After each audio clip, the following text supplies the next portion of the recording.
Hi all, a couple people been asking me what I think of the Garmin Catalyst. So I'll do a quick review. There's a lot of reviews out there, so I'll just cover the stuff that jumps out to me. The first thing to know is I've only been using this one weekend at Spec Miata, and I'm a novice racer. So most of the time I'm just making sure I'm not crashing. But what I'll do is I'll go over the post-race analysis stuff, the review stuff, as opposed to the real-time stuff that goes on while driving, because you need a headset or a loud radio to hear it, which I don't have in the Spec Miata, so I can't comment on that. But if you go to review, you can see it just keeps your sessions. I've only been one place with it, Laguna Seca. Keeps track of your best lap times. Keeps track of each day, each session. So I did 3 days, 2 sessions each day. Best lap time in the variance, which I can't find it written down what it means, but it looks like it's the percent difference between your best and worst lap, or your best and worst of 5 laps, something like that. So you can zoom in. I'll go to my best session, which was a race, and it takes you into it. And the main thing is like this opportunities is what they call it. And they show you various segments. Weird thing about Laguna Seca, this little teeny tiny thing past the Andretti hairpin is a segment. That seems like a bug to me, because it's definitely not a normal segment. In any case, so what it tries to do is tell you where you can go faster compared to your best segment.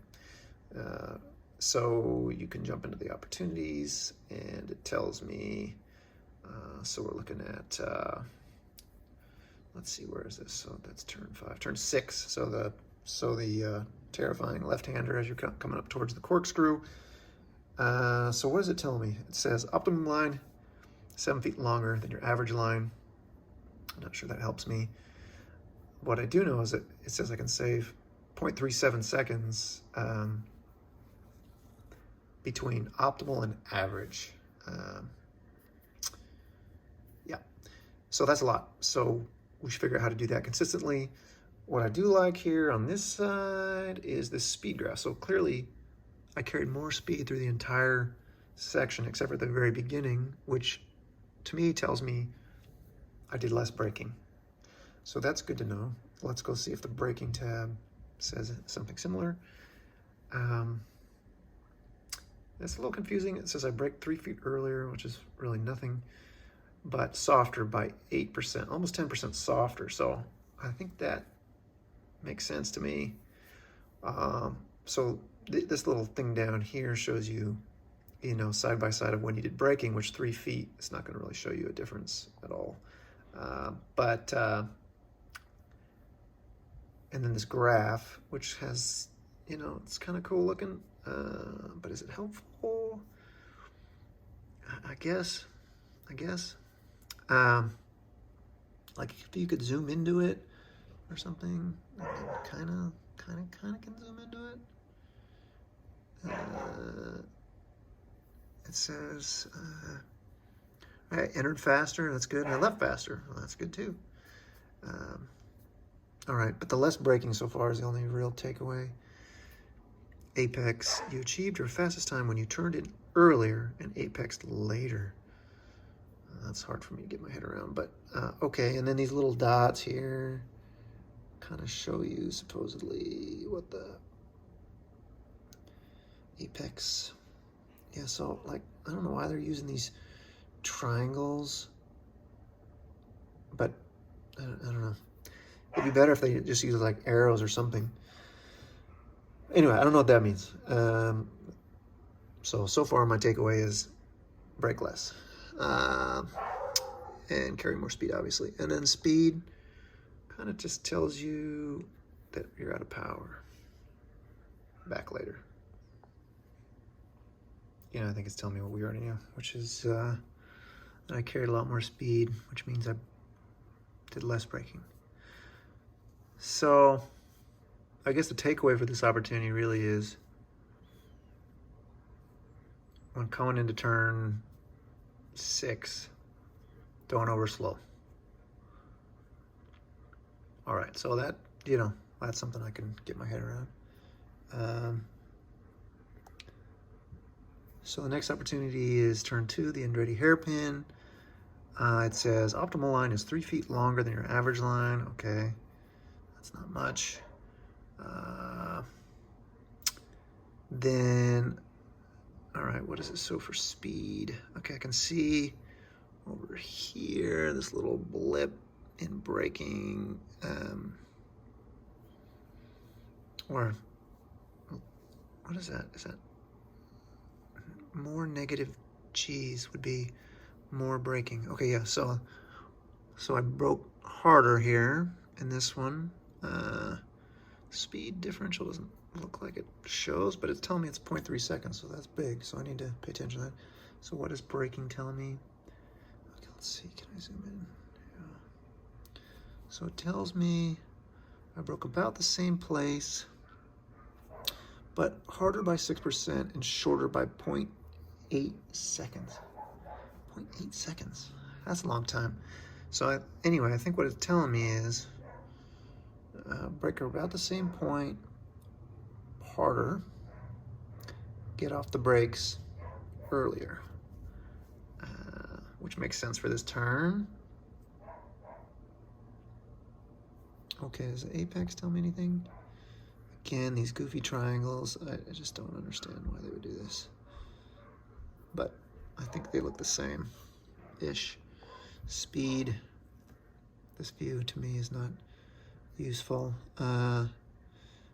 Note to anyone, I'm red-green colorblind and these don't work, so anyway, sucks to be me. All right, so that's the second opportunity. So the takeaway is, in the Andretti hairpin, brake where you've been braking, but brake hard and get off the brakes sooner. Okay, makes sense. If I'm reading it right. Okay, and then this last opportunity it shows me, and it just shows me 3 per session, is turn 5 up the hill. And I was getting killed here. I was getting, coming up the hill, I was really slow. So you would expect, you know, this, I need work on this. So it says 0.29 seconds over my optimal. Who knows? My optimal's probably quite slow too. What do we see? We see in the speed, we see harder braking on optimal. I was also carrying, looks like I must have been carrying in more speed and braked a little later. And then you can see the time coming off up the hill. Okay. Let's see if I'm reading this right. So it says you achieved your fastest time when you braked later by 13 feet. That's quite a bit. And shorter by half a second. Okay. And then I guess this is telling me that I braked harder.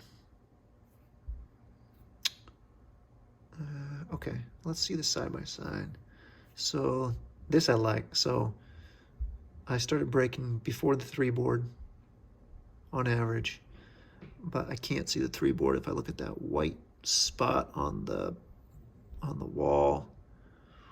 I mean, I'm not going to be looking over there, but that's sort of, I know I need to be past the 3 board, let's put it that way. So that's helpful. I like that. Apex. I don't know what this means. Turned in later. Apexed earlier. Okay, but then again, we zoom into this thing and it's like, okay. Okay, I don't know. I don't know what I'm going to do with that. Other than maybe try apexing even later. I mean, sorry, turning in even later. I don't know. Speed, again, I think is a little redundant. Oh, there's a better non-colorblind view. Hey, look at that. Feature implemented. All right, so, yep. Good. All right, so those are the 3 opportunities it gives me. And the way, you know, me kind of thinking through, all right, takeaways. So first opportunity, turn 6. Don't overslow. Second opportunity, Andretti hairpin, turn 2, brake hard and early and get off the brakes early. Opportunity 3, turn 5, coming up the hill, brake a little later, a little harder, maybe similar apex, maybe slightly later apex. Okay, all right. So then we'll go take a quick look at the same thing that I'm used to with iRacing and VRS and break it down that way. We'll see how this works out. Okay, I'm too lazy to screen grab this thing, so I'm just gonna hold my phone and record it. Apologies in advance, make this quick. So this is VRS. I'm in the session. You know, fastest, optimal, total. Scroll down. This is like the VRS driver, so that's like what you would expect to be a very good time. My time, and then differential, which we'll dig into in a minute, and then you know, track temp stuff, and all your lap times. What I usually do is I just jump in here. It says I'm 1.12% slower full track from the VRS time.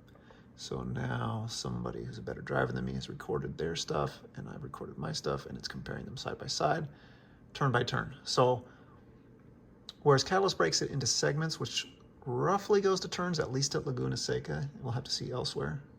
You know, VRS does it turn by turn, which I like. And this is what I've been doing to try and improve in my sim racing, is looking at this stuff. So I basically scan here.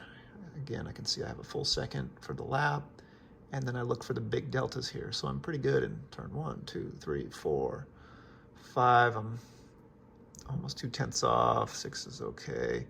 Whoa, almost 4/10 off through 7 and 8, which is the corkscrew. Turn 9. Oh, turn 10, turn 11. So basically, corkscrew all the way down to the end. I'm just bleeding time, almost a second. So then I would, you know, I'd rarely look at it all at once because it's too much to look at. So I'd zoom into here, turn 7 and 8. I'd look at this. You know, it's got this visual here for the line, which is cool. Of course, that requires, you know, exact coordinates, which I think the Catalyst has. Speed, okay, you can see I'm overslowing before I get to my minimum speed here. My minimum speed actually is not horribly slower. Oh, actually, it's not great. 2.5 miles an hour minimum speed. I can see where I'm losing the time. I can see the line, and then, you know, the throttle and brake trace are the like the money shots here. And the Catalyst uses G-forces obviously to try and estimate that, but if we had this in a real car, we'd have, I assume we'd have some sort of throttle position sensor and brake pressure sensor. But when I look at this, it tells me almost 4/10. It tells me I'm braking a little too soon.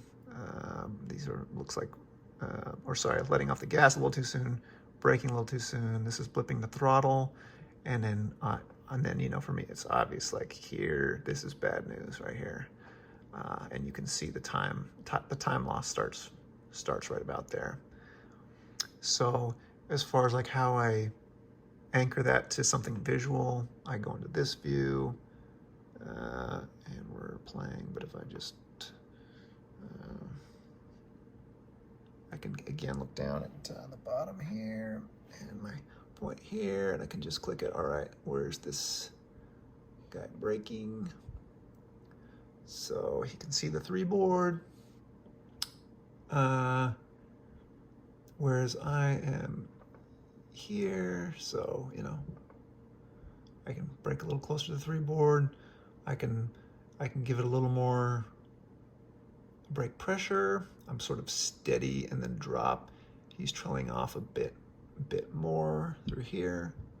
and then clearly, you know, when is he's fully committed on the gas right here. And then the steering angle, he's got a lot more steering angle in the car. So that's something for me to pay attention to. And anyway, and that's how I, you know, have been using VRS, and my times are in general getting better. So I would love to have both. And my understanding is I can get something sort of like this without maybe this camera. I think if I put in the whole AIM suite of tools, we'll go look that up, that I could basically do this same thing. I guess my takeaway is, how much money do you want to spend? And I think talking through it, the Garmin Catalyst actually, it's got a lot of information there. It's just not in the presentation that I have been used to, and so maybe that just takes a little time. Oh my gosh, look at this! I'm going so slow right here. Anyway, sorry, distracted. That's an area for improvement. This turn in real life is exhilarating. Is probably the word. Anyhow, thanks for listening. Blah, blah, blah. Bye.